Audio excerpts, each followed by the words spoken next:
Welcome to our video on Trypanosoma brucei and Naegleria fowleri. Let's begin.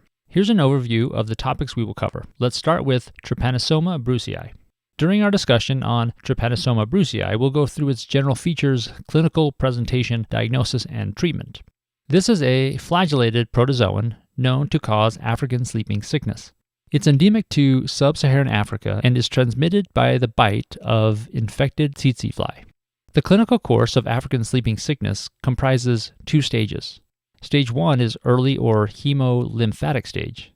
In this stage, the protozoan circulates through the blood and lymphatic system and causes systemic illness. First, it causes painful induration at the bite site, called a trypanosomal canker. The systemic spread is marked by recurrent fevers and painless lymphadenopathy. Prognosis gets worse when it progresses to stage 2, also known as late or neurologic stage. This stage is characterized by central nervous system involvement and presents with headache, drowsiness, excessive daytime sleepiness, followed by nighttime insomnia, altered behavior, and eventually coma.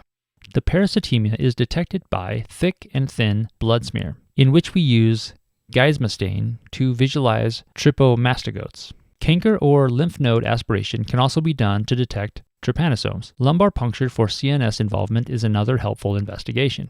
Prognosis is good if treatment is started early before CNS involvement. Sertamin or pentamidine are used for stage 1 disease, whereas melarsoprol is the preferred treatment for stage 2 disease. A patient comes into the clinic shortly after returning from a mission trip to South Africa. They are complaining of recurring fevers and a painful, firm bump on their arm. On physical exam, diffuse non-tender lymphadenopathy is noted. A blood smear is sent to the lab for Geisma staining to confirm the most likely diagnosis. What is the best treatment for this patient? The patient has recently been to Sub-Saharan Africa and has symptoms including recurring fevers, a painful induration on their arm, and painless lymphadenopathy. Based on the doctor's suspicions, a blood smear is sent to the lab for Geisma staining. This presentation is consistent with stage 1, the hemolymphatic stage of human African trypanosomiasis caused by the protozoa Trypanosoma brucei, for which a Geisma stain showing trypomastogotes is diagnostic. The prognosis is good if this disease is treated early during stage 1 with sertamin or pentamidine. Lastly, we'll discuss Naegleria fowleri.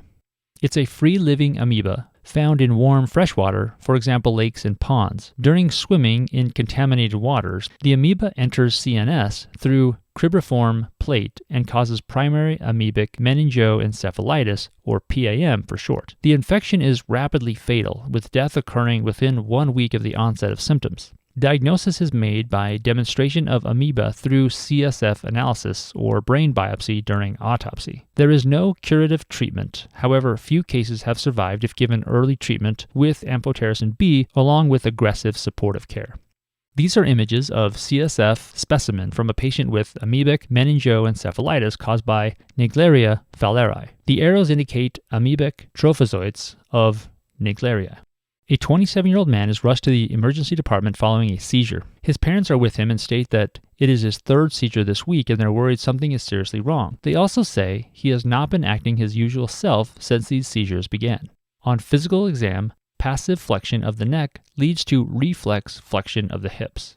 CSF analysis shows amoebic trophozoites. Which additional piece of recent history fits with this patient's most likely diagnosis? A. Trip to Africa. B. Weekend on the lake. C. AIDS diagnosis. Or D. Tick bite.